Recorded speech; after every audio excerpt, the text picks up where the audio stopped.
Hello and welcome to another interesting English language class. My name is Precious Balogun.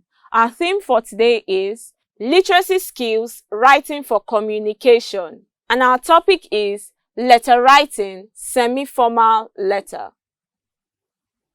By the end of this lesson, you should be able to explain what a semi-formal letter is, and lastly, differentiate between an informal letter and a semi-formal letter.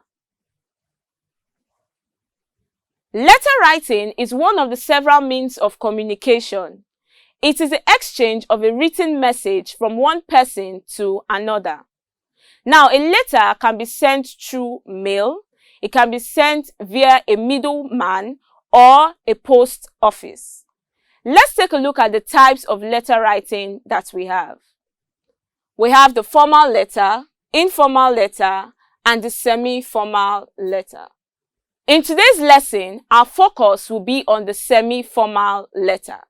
Now, let's take a look at what the semi-formal letter is all about.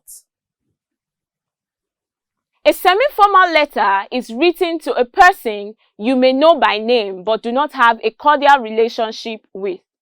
This letter is different from an informal letter. Here, you have to be more polite and respectful. Let's take a look at an example. For example, if a parent is writing to a school's principal or you are writing to your class teacher, your language will not be too formal, but you will be a lot more polite than when you are writing to your friend. Now, I mentioned language. Let's take a look at the language used in a semi-formal letter. A semi-formal letter makes use of informal language and contracted words. When I say contracted words, I mean words that are joined together. For example, it instead of it is, won't, couldn't, don't. And you can also use exclamation marks and hyphens. Also, when writing a semi-formal letter, make sure you do not use too much short forms, phrasal verbs, or idioms. Now, let's go on to see the format of a semi-formal letter. A semi-formal letter consists of the address and date, the salutation, the body, the closing, and lastly, the signature. Now, let's take a look at this format one after the other. In writing a semi-formal letter, the first thing we'll write is the address followed by the date.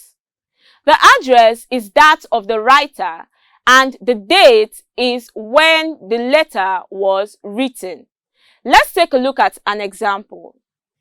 Here we see an example of the address and the date in which the letter was written.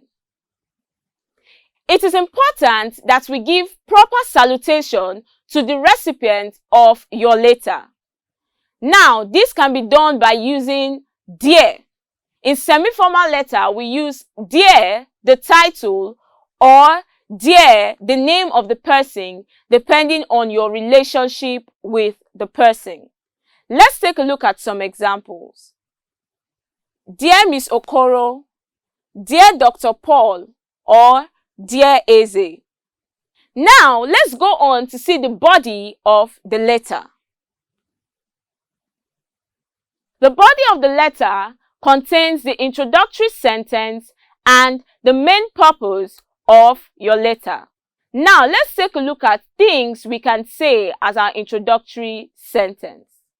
We can say things like, I am writing to tell you, it was very kind of you, and also, I am writing to request.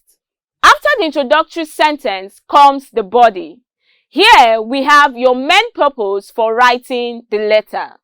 And remember that our letters are always written in paragraphs.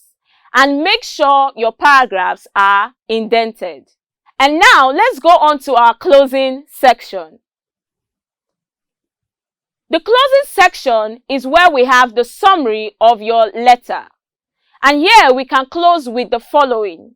Thank you very much for, I'm looking forward to, I would be very grateful if you, The summary of your letter solely depends on the reason for your writing. After the summary of your letter comes the closing remark. Let's take a look at some words you can use for your closing remark. We have yours sincerely, sincerely, sincerely yours, yours truly, best regards, cordially, best wishes, and so on. Now, don't forget that your closing remark solely depends on who you are writing to. Now, let's go on to the last section, which is signature. Your signature contains the following: your full name or initials and surname. For example, we have Alabi John or A. John. Next, we have signature. And lastly, your position or status. You can be a secretary, a librarian, and so on. Here is a typical example of a semi-formal letter. We have the address and the date, your salutation, the body, closing, and your signature. Here we have the differences between an informal letter and a semi-formal letter. A semi-formal letter is addressed to someone you know, but not on a personal level. And this type of letter can be written to your colleague, teacher, boss, or landlord. While that of an informal letter is written to a friend, someone you have a personal relationship with. This letter is written to members of your family and friends. The language of a semi-formal letter is polite and respectful, while that of an informal letter makes use of informal and colloquial language. For example, in a semi-formal letter, you can say something like, "I'm afraid I won't be able to come on Friday in the evening." You see that this particular tone is a little bit polite. While for an informal letter, you can say something like, "I'm sorry, but I can't come on Friday night." Having done all these, let's take a quick summary of all we've learned so far. We've learned that a semi-formal letter is a type of letter that is addressed to a person you may know by name but do not share a very cordial relationship with.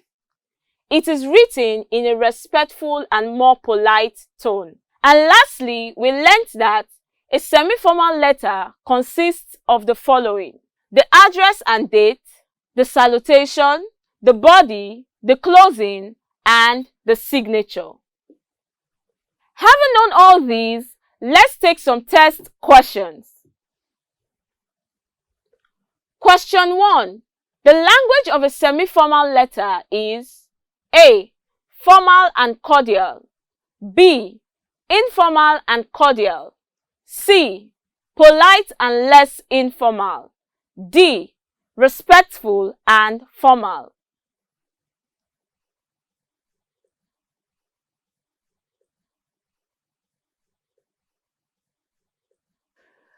The correct answer is C.